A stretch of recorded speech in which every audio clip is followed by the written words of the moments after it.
Saludos amigos de YouTube, para mí es un honor tener la presencia en este estudio de Eriden Estrella, un analista económico y político brillante que se ha destacado en el país por sus participaciones en la radio, en Almuerzo de Negocios y sobre todo reconocido por esa labor que hace informativa llevando justamente cada detalle, cada hilo sobre la bolsa de valores, lo que acontece, cómo acontece y sobre todo con previsiones, que es lo más importante. ¿Cómo te sientes, hermano? La verdad que es sumamente honrado, José, por estar aquí en tu canal contigo. Yo te veo mucho. Y hemos querido justamente tratar el tema de Rusia, de Ucrania, los componentes históricos y económicos, para que ustedes tengan una visión más clara de estos sucesos. Lo primero es el contexto histórico entre Rusia y Ucrania y cómo llegamos hasta este punto para luego entonces pasar al plano económico. Brillante manera de empezar, José. Mira, hay dos formas de entender esto. Desde la perspectiva de lo que debería de ser o desde la perspectiva de lo que es. Un teórico geopolítico diría que lo que debería de ser es la versión liberal de las cosas, que es muy popular para ese lado del mundo. Sí. Y la otra perspectiva es la de la política real, de Realpolitik, que es bajo el entendido de que los imperios y los países hacen lo que tengan que hacer para poder llevar adelante sus agendas y sus propios intereses económicos y políticos, no importa lo que pase. ¿Por qué? Bueno, porque el ambiente internacional es una anarquía. Todos los países en el ambiente internacional están constantemente compitiendo en todos los aspectos posibles en los que se puede competir para poder llevar adelante sus propios intereses. Si usted trata de ver lo que está pasando en Ucrania desde lo que debería de ser y no desde la política real, no lo va a entender nunca. O sea que esa mirada que el mundo le está dando a la parte humanística, al tema de los refugiados, al tema de las personas que están perdiendo la vida, si la gente trata de entenderlo desde ese punto de vista, no va a ir al fondo de la situación. Exactamente. Jamás va a entender qué tiene Biden en la mente y qué tiene Vladimir Putin en la mente y por qué hacen lo que hacen de la forma en la que lo hacen. Ciertamente. Entonces lo que vamos a tratar de hacer aquí en el día de hoy es explicarles cuáles son los fundamentos que están corriendo las acciones que ahora mismo se están tomando en el territorio ucraniano desde la perspectiva rusa y la estadounidense. Sí, como por ejemplo, ¿cuáles de acciones inmediatas impulsaron esto? Si es el hecho de que la OTAN estuviera amenazando con tener la presencia justamente al lado de Putin para combatirlo en cualquier momento, para instalar un sistema de misiles y que ante un posible ataque Rusia tuviera la amenaza justo al lado y fuera más fácil combatirlo. Esa es parte de la narrativa que se está manejando y también la otra parte consiste en que se dice que Rusia obviamente está violentando lo que es la integridad territorial de Ucrania para impedir que esto se dé.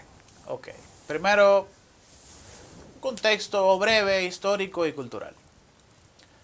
Tú sabes que nosotros en la República Dominicana nos diferenciamos muchísimo de Haití, por ejemplo. Y esas diferencias raciales, étnicas, culturales, históricas, hacen lo que hace a un haitiano y también hacen lo que hace a un dominicano. No hay forma de distinguir un ucraniano de un ruso. No tiene sentido hacer el ejercicio. Porque Rusia, como país, como cultura, como etnia, tiene su fundamento en lo que se llama la Rus de Kiev, que es justamente la capital de Rusia, de Ucrania. De Ucrania. Es el lugar en donde los eslavos tuvieron mayor éxito, donde se desarrollaron todos sus imperios, donde han hecho todas sus guerras, donde han hecho el establecimiento de su cultura y forma de expresión humana, hasta que llevó a la consolidación de Iván el Grande, que es la persona responsable principalmente de lo grande que es Rusia. Ok, hay que entender eso. Sí. Estamos hablando de un contexto que tiene 1000 años de antigüedad. Y al día de hoy usted sienta a un ruso en ese sofá y sienta un ucraniano en ese sofá y no hay forma de distinguirlos. Son la misma etnia y en Ucrania se habla ruso. El ucraniano es un dialecto del ruso. Es como decir la diferencia que hay entre el francés y el patois. Sí. ¿Ok? No tiene sentido tratar de diferenciar uno de otro. Además de que todo ruso tiene decenas de amigos y familiares que vienen de Ucrania. Y todo ucraniano tiene decenas de amigos y familiares que son rusos. O sea, que están culturalmente y territorialmente han estado entrelazados a través de los años. Exactamente.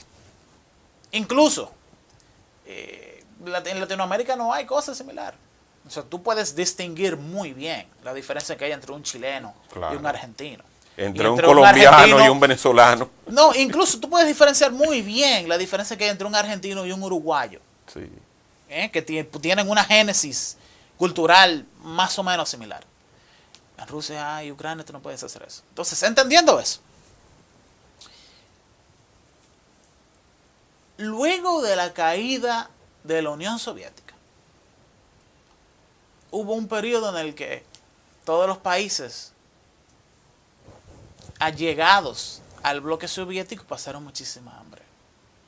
Y hubo realmente lo que se le conoce como un periodo especial, en el que esos países entraron en una depresión económica nunca antes vista, y en donde eso tuvo consecuencias serias, tanto para Rusia como para esos países. Rusia que tampoco ya podía económicamente sostener toda esa estructura por el costo militar que tenía. No solamente eso, Rusia ayudaba muchísimo a sus países de la periferia mediante una infraestructura de subsidios. Ellos le daban de todo a todos esos países. Y esos países realmente tenían un aparato económico infuncional. Pero todo eso cambia cuando viene Vladimir Putin al poder. En el que una de las grandes innovaciones de Putin, realmente como líder y mandatario, fue que copió el libro de influencia internacional de Estados Unidos. Estados Unidos se apodera de la economía de otro país mediante la inversión extranjera directa. ¿Qué es eso? Bueno, que ellos hacen lo necesario desde el punto de vista diplomático para que las leyes de un país puedan recibir inversión de inversores estadounidenses. ¿Okay? Y luego de que ese aparato de ley de propiedad está bien establecido,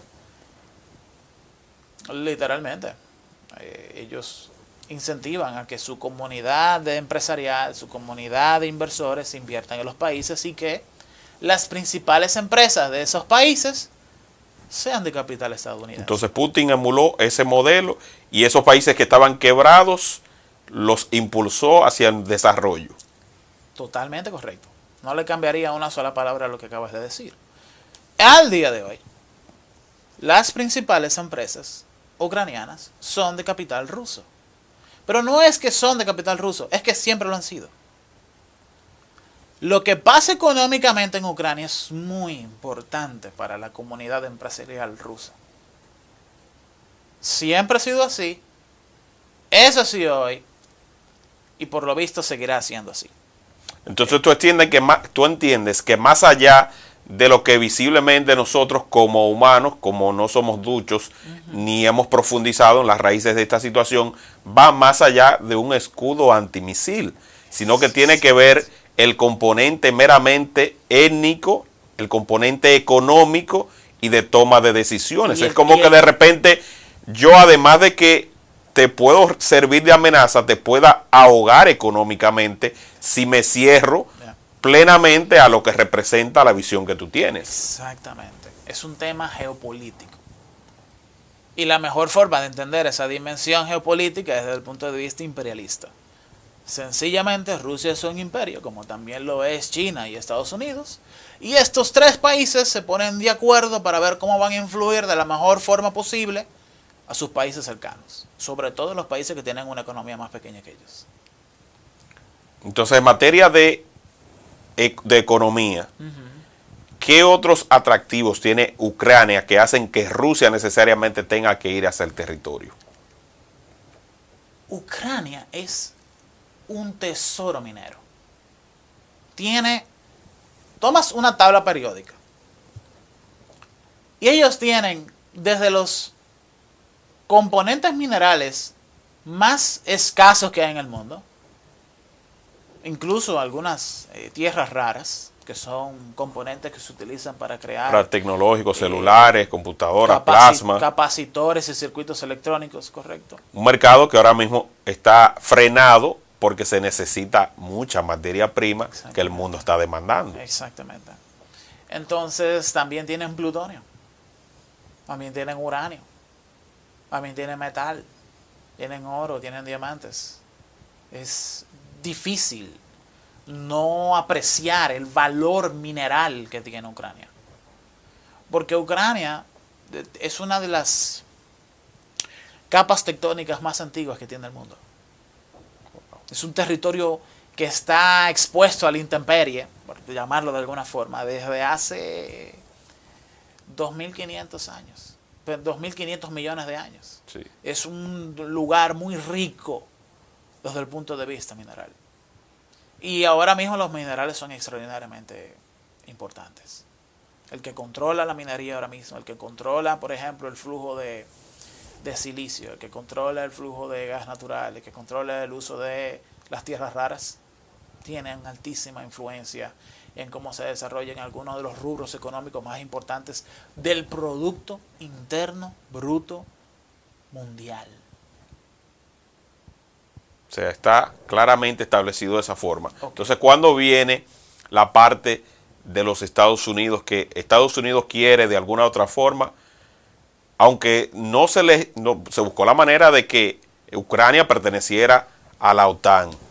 Okay. No se pudo porque se tenía el miedo de lo que venía por ahí. Okay. Finalmente entonces no entra, pero nadie puede entrar hasta el territorio a defenderlo porque no es miembro. Y aunque se han hecho amagues, nadie todavía puede decir que va a poner un dedo ahí. El problema empieza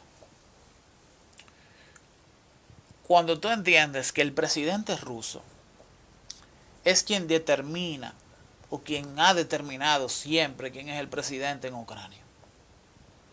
Y que el presidente ucraniano es una persona que está colocada ahí para que pueda desarrollar la economía ucraniana tomando en cuenta que los intereses de Rusia. O sea, un títere. Más o menos. Ok. Eso cambió cuando Barack Obama empezó a tratar de revolucionar la economía estadounidense con una serie de tratados de libre comercio y con una serie de tratados internacionales desde el punto de vista de la tributación, donde vienen FATCA, por ejemplo, que es el hecho de que tú tienes que pagarle impuestos a los Estados Unidos independientemente de si tú vives en Estados Unidos o no, solamente por la nacionalidad, por ejemplo. Y en específico, él desarrolló un tratado de libre comercio para englobar desde el punto de vista económico a los países que forman parte de la OTAN. Sí. Ok. Pero dentro de ese contexto de globalización de la economía europea, se decidió que en ese nuevo tratado de libre comercio, ese tratado de libre comercio no solamente iba a ser comercial, sino que también iba político, a traer una consolidación de los ejércitos de los países que forman parte de ese tratado. Sí. En esencia iban a estar compartiendo información de inteligencia, iban a estar compartiendo información de espionaje, iban a estar compartiendo información de índole de recursos militares. Ucrania fue invitada a formar parte de ese proceso y ellos decidieron en el 2013 que no. Y lo que sucedió, y es que no hay otra forma de cómo decirlo, es que Estados Unidos armó un golpe de Estado para quitar al presidente prorruso que había en Ucrania y llevar al poder ucraniano a un presidente que respondiera a los intereses de los Estados Unidos. Entonces ahí es donde viene este berenjenal. La paz que había se perdió porque ya quien obedecía a los intereses del vecino más próximo no estaba, no se garantizó un gobierno prorruso. Exacto. Y Estados Unidos ha sido, como quien dice, la manzana de la discordia. Exactamente. Entonces, le dan un golpe de Estado. La CIA organiza un golpe de Estado al presidente prorruso en el 2014. Un golpe de Estado, los golpes de Estado tú lo puedes buscar. Todos los golpes de Estado son militares. Sí. No se hace un golpe de Estado con un grupo de gente en la Plaza de la No, que Bandera. lo primero que tienen que Es involucrarse son los militares. Exactamente. Sacan al presidente de turno prorruso y colocan un presidente interino. Y cuando eso sucede, ahora tiene que saber que Ucrania está dividida en dos. La parte oeste, que está gobernada por una economía de servicios, telefónicas, empresas de desarrollo, tecnología, etcétera, y la parte este es una parte más industrial, de fabricación, de maquinaria pesada, etcétera. Sí. Por un lado está la gente donde tienen clase media rica. Y por el otro lado está la gente pobre. El lado de la gente pobre, que es el Donbass, okay, la región del Donbass, sí. Inmediatamente sucedió el golpe de Estado, se declaró como independiente. Que son las regiones que Putin ahora mismo declaró y reconoció. Exactamente. Y ese grupo de personas, alrededor de 2 millones de personas, decidieron que no iban a formar parte de una Ucrania pro Estados Unidos y Europa. Y lo que sucedió fue que ese presidente interino ordenó un bombardeo militar contra sus mismos ciudadanos, siendo ese el primer bombardeo de un ejército hacia una población civil del siglo XXI. Esas son las cosas que a veces la narrativa omite. O que utilizan un subterfugio para denominarlas. Porque el subterfugio del golpe de Estado fue la revolución de Maidán. Tú buscas en Wikipedia revolución de Maidán y no vas a llegar a la conclusión que yo te digo con ese artículo. Vas a tener que realmente profundizar en fuentes históricas más académicas para entender qué fue lo que sucedió. Sí. Pero ¿puede el mundo ahogar y aislar a Rusia? ¿Puede Occidente hacerlo con las medidas que se están tomando? No. De que si le busca la manera de cerrarla, de que el contacto del Banco Central no pueda entonces hacer transacciones a nivel internacional, que si ahora te bloqueo las exportaciones, ¿puede Estados Unidos, puede la OTAN, puede la Unión Europea bloquear y ahogar económicamente a Rusia? Vamos por partes. Primero vamos a terminar el 2014. Está bien. Para llevarlo al 2022. Sí.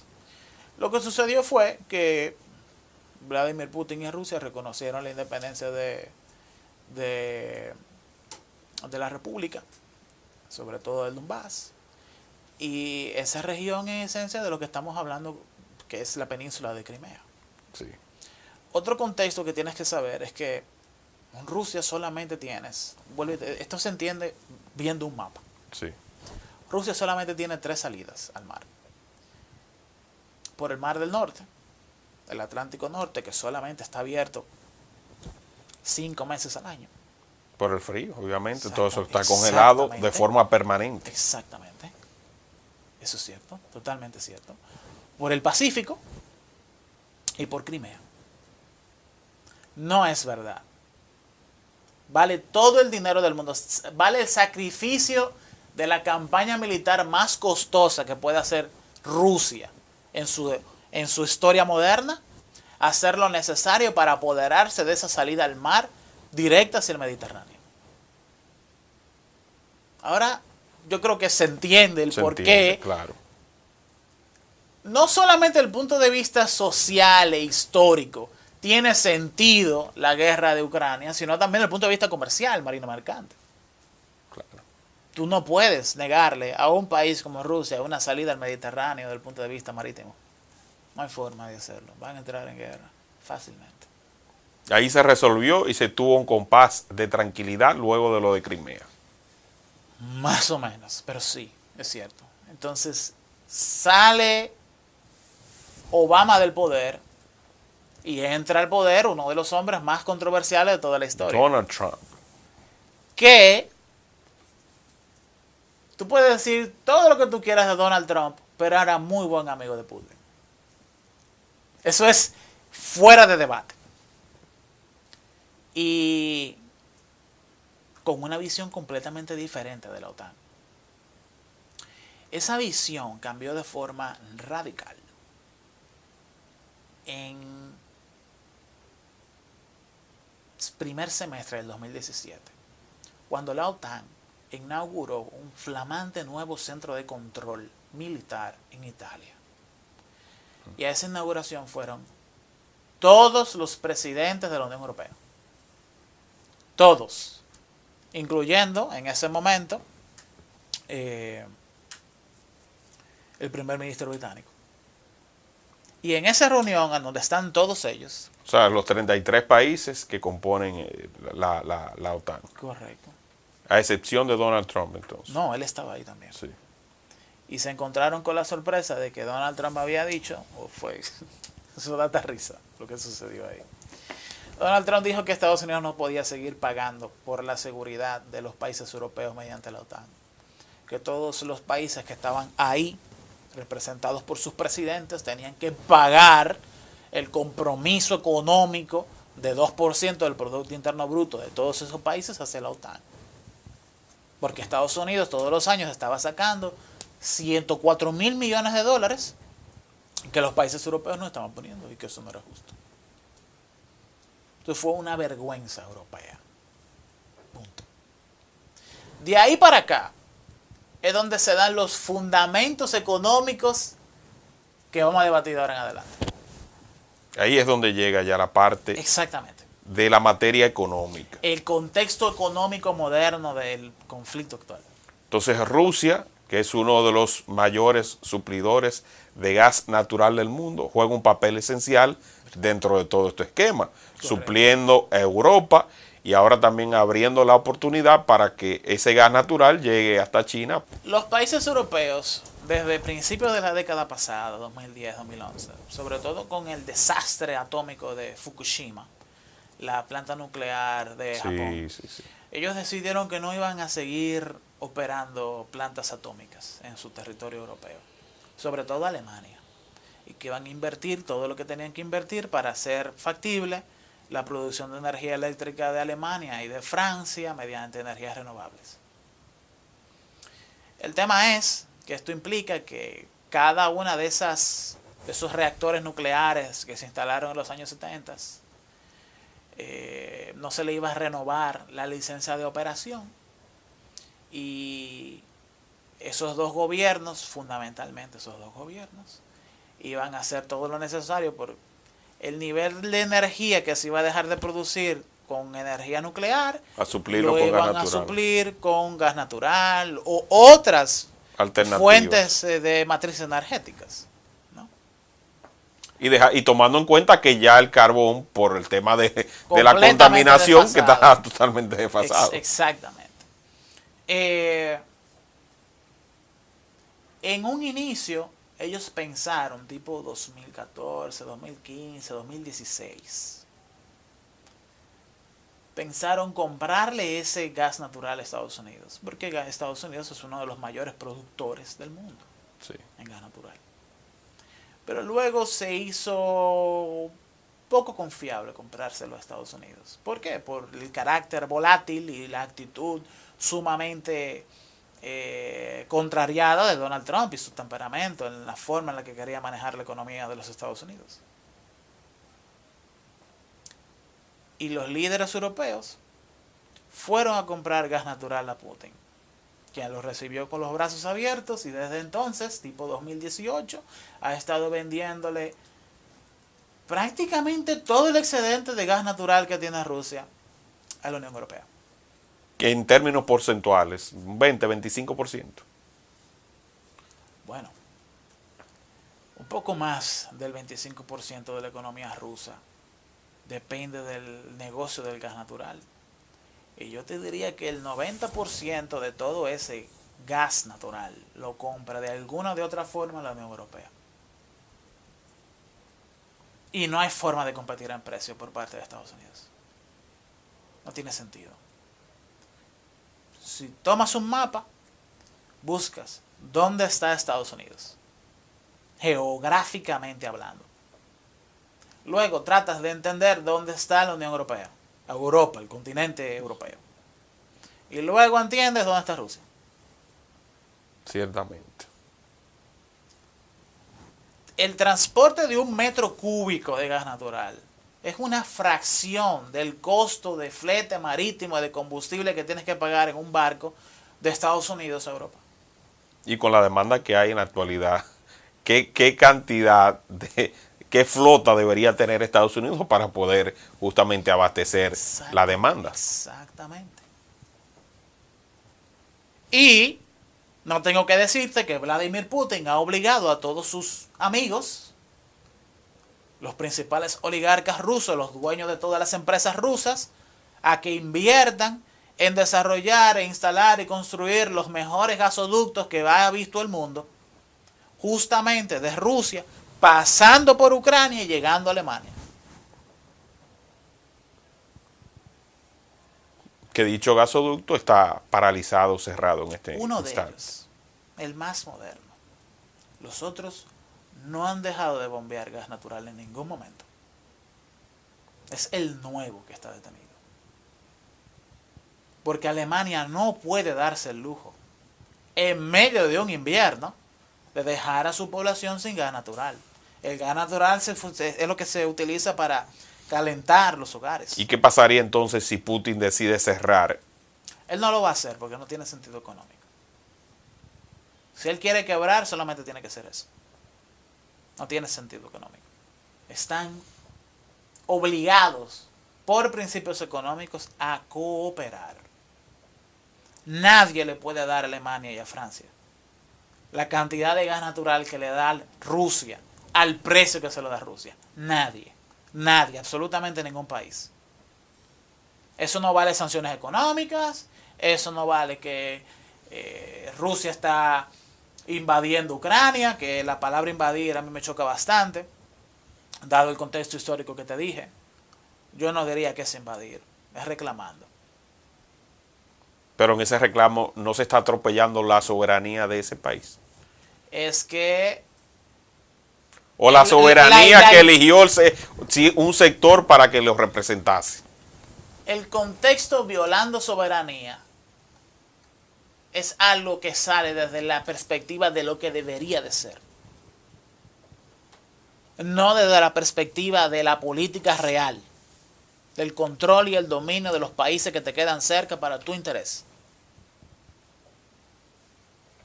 Si te quedas con el debería, Sí. vas a estar enfadado, vas a estar decepcionado del mundo y no vas a entender el por qué Putin hace lo que hace y por qué Estados Unidos hace lo que hace. Pero entonces tú entiendes que estas sanciones, por más que aprieten, a fin de cuentas no aguantarán la presión los países que la están ejerciendo por un tema económico y de la vinculación directa que tienen hacia Putin. Es que las y la sanciones- dependencia. Las sanciones económicas que Estados Unidos y la Unión Europea le están poniendo a Rusia Sí. no tocan los verdaderos rubros de intercambio económico que hay entre Rusia y la Unión Europea. Son estratagemas comunicacionales. Rusia canceló toda su deuda soberana. Rusia no emite un bono soberano significativo a los mercados internacionales del 2016. Eso vi yo, y que todo comenzó desde el año 2001. A liquidar toda la deuda externa, y están sugiriendo que ya de antemano Putin se vea preparado para un escenario de esta naturaleza. Habían creado una reserva federal propia para eso. Y unas reservas en oro sobre un rubro Y importante. en dólares también. En dólares.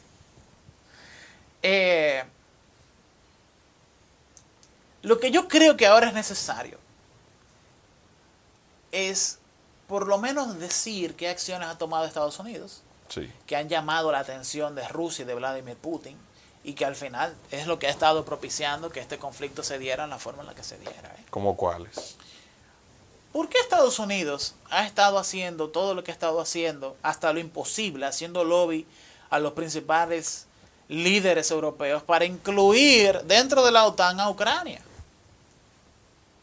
Un país que no tiene ninguna vinculación étnica, histórica, ni económicamente significativa con los principales países de la OTAN. ¿Para qué? ¿Para qué Estados Unidos quiere un país como Ucrania en la OTAN? Porque meter un país como este en la OTAN significa que cualquier conflicto bélico que tenga Ucrania van a tener que meterse Alemania, Francia, Italia, todos. España. ¿Vale ese sacrificio militar para salvar a Ucrania? Tiene sentido si invaden a Alemania. Tiene sentido si invaden a Francia. Tiene sentido con España, con Italia, con Portugal, con Bélgica. No tiene sentido con Ucrania, está demasiado lejos. Está fuera del contexto de Europa del oeste, que es la Europa que se conoce, la Europa histórica, la Europa de poder. Si Ucrania no está en la Unión Europea es por algo. Ciertamente. No tiene ningún contexto, ninguna vinculación económica. ¿Hubo un bloqueo o ellos no quisieron pertenecer? Nunca se les propuso. Entonces, ¿por qué se les propone ahora? ¿Tú sabes quiénes saben que esto es un completo disparate? Francia y Alemania. Emmanuel Macron hizo lobby con Vladimir Putin hace 3 semanas atrás. Sí. Y la conversación fundamental rodó al respecto de para qué Estados Unidos trata de convencer a Francia y Alemania para meter a Ucrania en la OTAN. ¿Tienen ustedes un comercio significativo? Bueno, tiene un potencial económico. Si hubiese una estructura que le permita aprovechar el potencial, sí. mineral, que ya lo hemos hablado. Es una región donde se da mucho el trigo. Sí, pero tú no estás haciendo negocio en Ucrania por trigo. El trigo lo puedes comprar en prácticamente cualquier otra parte del mundo. Sí. Con lo que haces, con lo que tú tomas $1.000 millones para invertirlo en Ucrania es para sacar plutonio, para sacar diamantes, para sacar tierras raras. Pero ya esas inversiones las está haciendo Ucrania, ya las está haciendo Rusia. Sí. Entonces, ¿por qué el lobby de Joe Biden en específico? Sobre todo luego de tener una de las campañas militares más desastrosas. Salieron corriendo de Afganistán. Afganistán. Eso fue una cosa fea lo que pasó. Ni para correr estaban preparados. Yo creo que nunca en la vida se había visto una persona tratando de gaviarse en un avión y caerse en pleno vuelo. Sí, sí. Yo creo que eso nunca había pasado en la historia. No de forma tan pública. Entonces ya Estados Unidos está perdiendo su papel de policía del mundo. Totalmente. Porque para ser policía, lo primero que la gente necesita, lo primero que necesitas es tener respeto. Tienes que tener un decoro en la forma de manejarte con todo. Y Estados Unidos ha tomado muy malas decisiones en el siglo XXI en ese sentido. Salió sumamente debilitado económicamente hablando del tema de Irak. Ciertamente. Se inventaron bombas nucleares. Se inventaron que ese país tenía bombas nucleares. No encontraron nada. Y eso lo sabe todo el mundo. No, y todo el desastre que se causó también con la primavera árabe. Que también fue una operación de la CIA. ¿Tú sabes de dónde viene la primavera árabe? ¿Tú quieres saber de dónde viene? La primavera árabe se vende como una idea idealista revolucionaria de algunos países del Medio Oriente, entre ellos Egipto, por ejemplo, que inició con que hubo un abuso policial hacia un vendedor de un kiosco en una esquina, y ese abuso policial llevó a que esa persona se echara gasolina en su cuerpo y se prendiera en fuego. Y eso lo estuvieron grabando en ese momento, cuando eso sucedió. Y eso desplegó la indignación de la juventud de ese país, de esos países, en contra de gobiernos autoritarios. Autoritarios que hasta cierto punto mantenían una estabilidad en la región. Correcto. Lo que realmente sucedió es que el Partido Demócrata había decidido que Hillary Clinton iba a ser la candidata a la presidencia de los Estados Unidos y que Barack Obama no se iba a reelegir. Sin embargo, Hillary Clinton no tenía un perfil presidenciable, porque parte fundamental de un perfil presidenciable en Estados Unidos es una experiencia de guerra. Tiene que ser un líder en guerra. Eso es algo muy bueno para ese mercado electoral. Sí. Entonces se trató de dársele esa perspectiva, y el país con que se tomó fundamentalmente para esto fue Libia, que se pensaba que iba a ser relativamente fácil. Y lo que hizo Estados Unidos fue que mediante la CIA, de nuevo, se armó y entrenó a un grupo de kurdos que vivían de manera milenaria, ahí cientos de años tenían los kurdos son una nación, pero no son un estado. Sí. Y hay alrededor de 50 millones de kurdos en el mundo, tanto regados en todo el Medio Oriente. Libia, Siria, Turquía, etc. Son como los gitanos, sí. Nadie los quiere. Entonces se armó a los kurdos, se les entrenó y se les armó, todo eso pagado por Estados Unidos. Y esa gente terminó armando una operación militar que terminó en Trípoli, en Libia, que es la capital de Libia. Trípoli. Y sacaron a Gaddafi del poder y lo asesinaron. De eso no hay dudas. Entonces, luego de ahí, se voltearon y se fueron a crear el califato kurdo, el califato de Kurdistán, para unir a todo el pueblo kurdo bajo un estado-nación árabe, que es lo que siempre ha querido la nación kurda. Y los kurdos dejaron de ser kurdos, sí, y se llamaron Estado Islámico. En procura de una tierra que represente justamente sus los intereses árabes en el mundo. Sí. Y el final de la campaña de Barack Obama, del segundo gobierno, fue eliminar el Estado Islámico. Entera, de principio a fin. Sí. El segundo gobierno se fue en eso. Pero ya los habían armado, ya los habían entrenado por los mismos operativos estadounidenses. Y esas personas se fueron a Siria, que era donde había la mayor cantidad de kurdos indocumentados en el mundo entero. Y estando allá, Estados Unidos, bajo el liderazgo de Donald Trump, dejó de pelear contra el Estado Islámico para armarlos y entrenarlos y financiarlos de nuevo para que sacaran a Bashar al-Assad de la presidencia de Siria. Sí.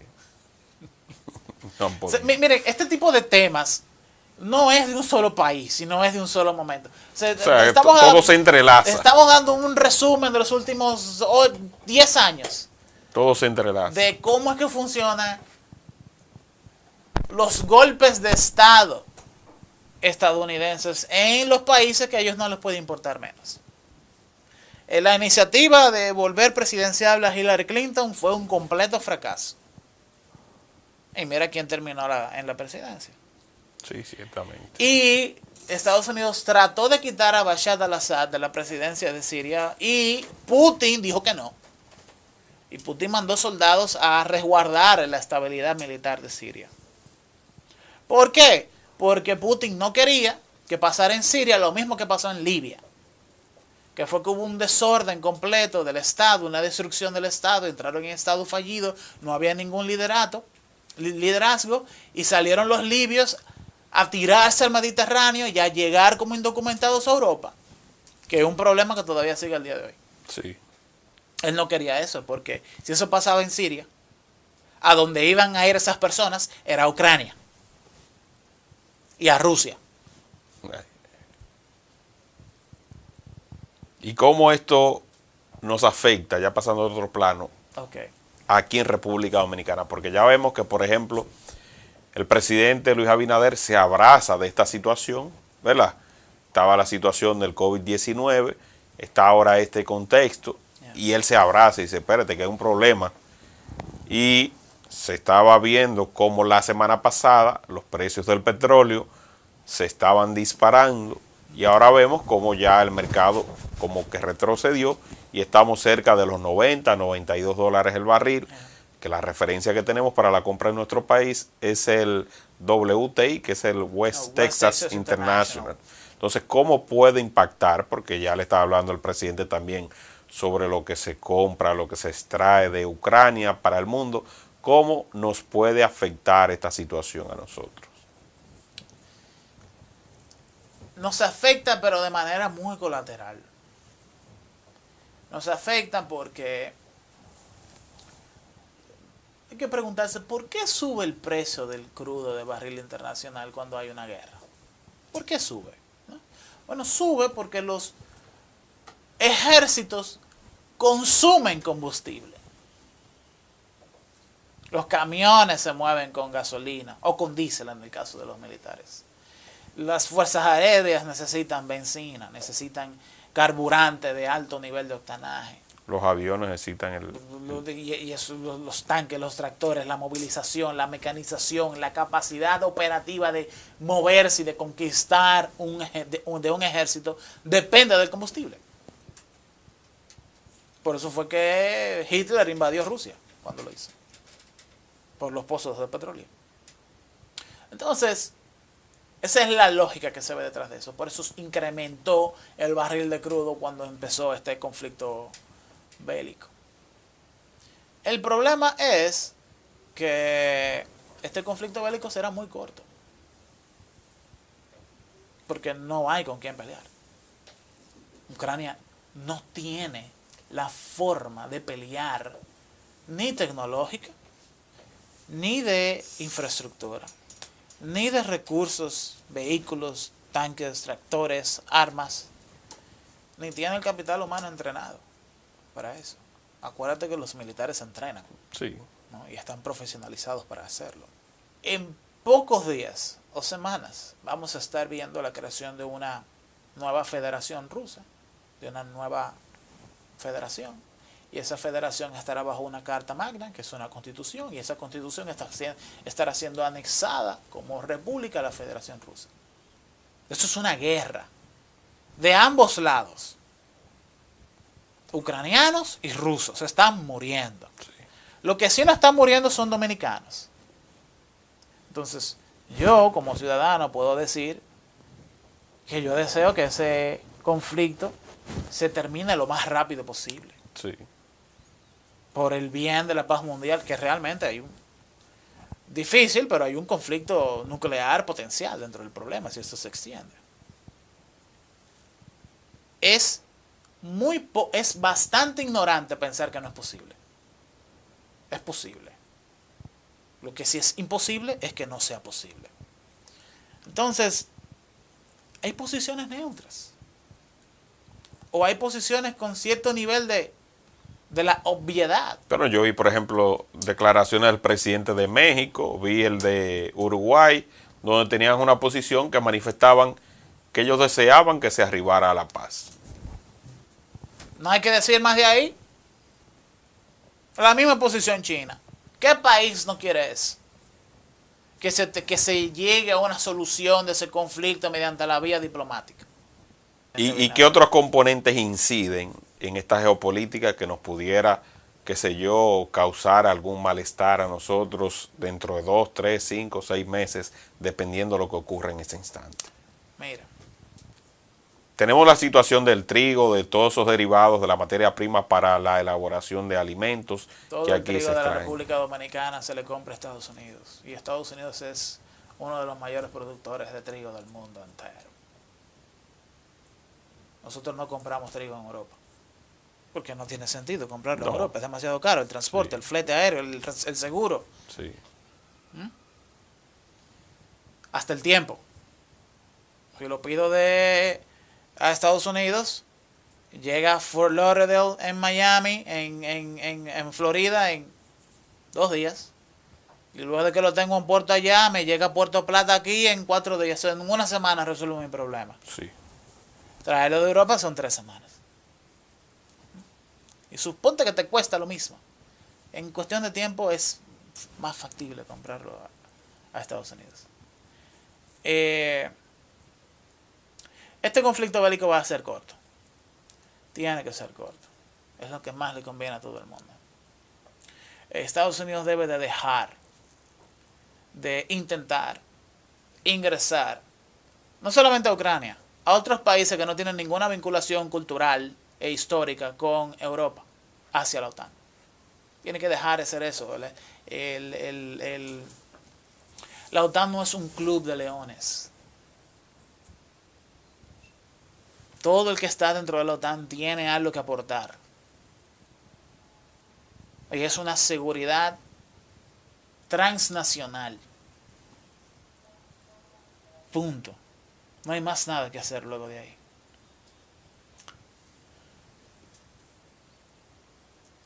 Lo que sí creo que Estados Unidos está persiguiendo es ingresar nuevos países hacia la OTAN que no solamente aseguren la instalación de armamento nuclear estadounidense en esos países que estarían cerca de Rusia, sino que le permitan a Estados Unidos crear nuevas bases militares que le permitan a Estados Unidos tener una respuesta militar convencional más rápida en el hipotético caso de una guerra con Rusia. ¿Me doy a entender? Eso es lo que está buscando. Ese es el trasfondo y el fin de toda esta lucha. Exactamente. Más presencia estadounidense, Exactamente. militar en las regiones próximas a Rusia. Exactamente. Porque fíjate que lo que pasa, de esto podemos durar muchísimo tiempo hablando. Pero desde el 2013 para acá, Rusia ha desarrollado un conjunto de tecnologías militares que vuelven obsoleto como el 80% del armamento nuclear estadounidense. Obsoleto. Obsoleto, no tiene sentido. Misiles hipersónicos son unos misiles reales, o sea, no es que son ciencia ficción, son misiles. Tierra, mar y tierra-aire que alcanzan 9.000, 10.000 kilómetros por hora. Sí. Que los disparan desde Siberia y llegan al mar Caribe en 5 minutos. Esos misiles están completamente diseñados para destruir portaaviones. Rusia tiene lo que se le ha denominado un misil nuclear. Es un misil nuclear balístico intercontinental cuyo motor de ignición es un generador nuclear, es un reactor nuclear. Entonces, lo que consume para moverse es combustible nuclear y lo que detona es combustible nuclear. La pregunta es, ¿qué tú ganas con eso?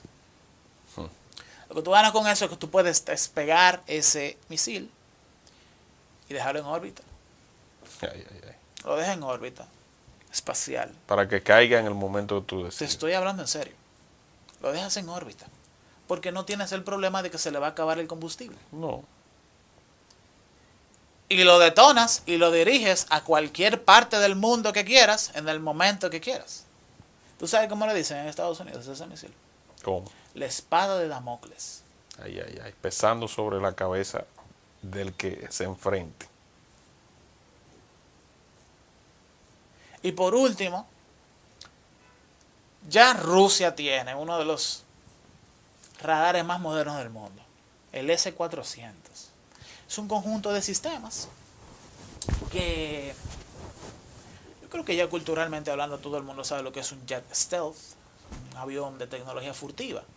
Es un avión cuya forma de modelado de su fuselaje está planteado para desviar las ondas electromagnéticas que llegan a él. ¿Las desvía o las absorbe? Sí. El F-22 es así, el F-117A es así, el S-117W es así. Hay un conjunto de aeronaves de la Fuerza Aérea Estadounidense que son así, hasta helicópteros hay. Y misiles que son furtivos al radar. Sí. Rusia, con el S-400, generó una tecnología de radares de microondas que pueden ver ese tipo de aeronaves, pueden detectarlos. Wow. Tienen el problema de que el rango de detección es más pequeño con un radar convencional, Sí. pero lo ven. Tú sencillamente tienes que fabricar más y tener un menor espacio entre un radar y otro, pero los puedes ver. Grave problema. Y ya Rusia está desarrollando el S-500, que es la continuación a ese que ya lo hace. Todavía mucho más potente y más sensible. Yes. Entonces, ya no tienes aviones furtivos, ya tienes que tener cuidado en dónde posicionas tus portaaviones, y te han superado en tecnología nuclear, en la capacidad de entrega de la tecnología nuclear. Porque un misil balístico intercontinental que salga desde Texas o desde Florida, todo el mundo lo ve. Todo el mundo sabe Sí. de dónde salió eso. Pero algo que siempre está ahí, Arriba, imagínate tú, en órbita, ¿qué tú vas a hacer? todo eso complica Es fuerte. el panorama y ojalá que no tengamos que ver un episodio de esa naturaleza. Excelente frase. Porque hay gente que vemos este conflicto desde otra perspectiva. Es fascinante desde el punto de vista de ingeniería y ciencias duras ver el armamento que se ha estado desplegando en este conflicto.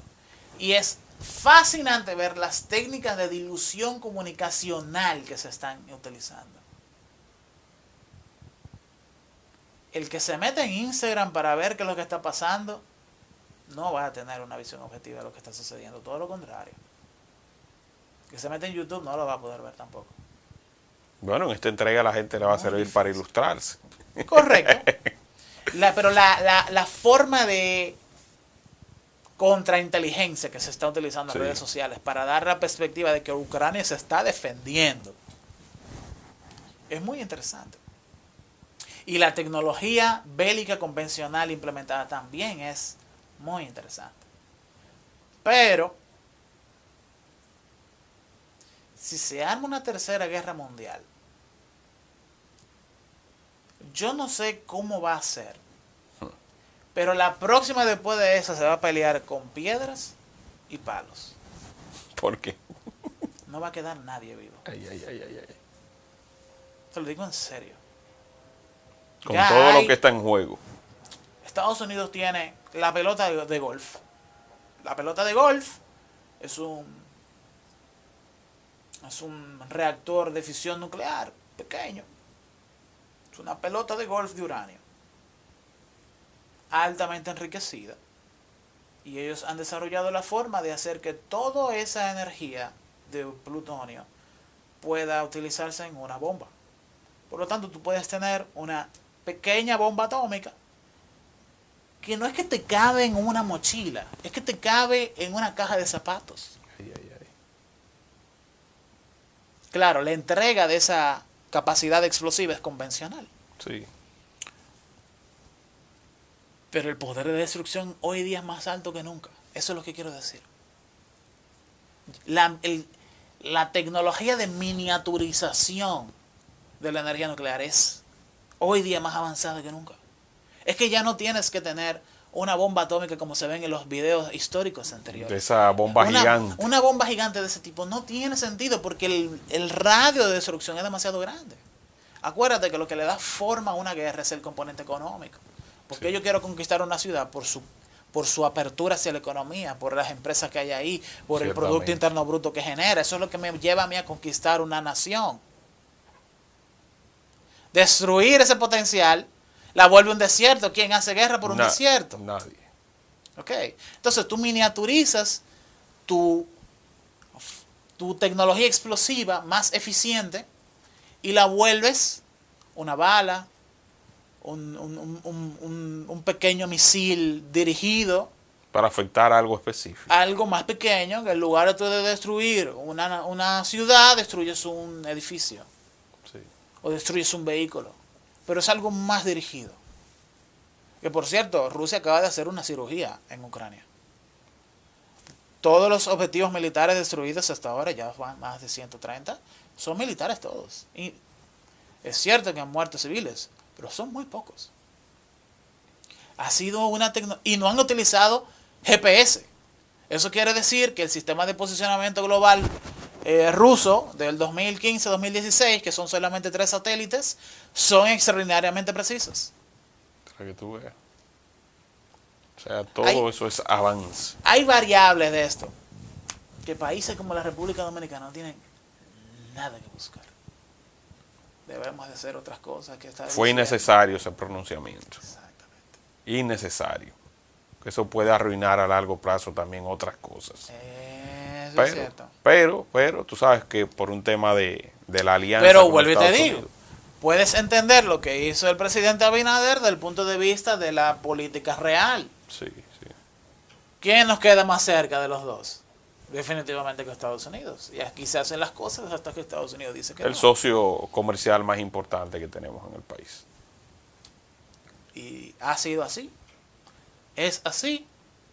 Y definitivamente que seguirá siendo así. Bueno, Eridin, agradecerte por esta participación especial con tantos detalles, con tantas informaciones valiosas para que nuestro público pues pueda entender la génesis de este conflicto, lo que puede suceder y sobre todo del componente económico, señores, porque todo se mueve a través de la economía, el componente económico, geopolítico, militar y todas esas decisiones que no buscan otra cosa que hacer crecer los imperios en su lucha por justamente tener mucho más poder. Reiterarte el agradecimiento y pedir a nuestros amigos que compartan el contenido. Muchísimas gracias a ti por la oportunidad de poder compartir contigo, Sí. que en pandemia Nos no limitamos habíamos mucho. visto, y compartir con tu audiencia, que es una audiencia increíblemente importante y creciente. No, gracias, gracias. Voy a requerir de ti, le voy a decir a los muchachos, voy a requerir de ti con mayor frecuencia para explicar a nuestro público también sobre situaciones económicas y vamos a dedicar una entrega a las criptomonedas que yo sé que tú manejas muy bien ese tema. Sé que te voy a avisar con tiempo. Nos reencontramos en una próxima oportunidad. Bye, bye.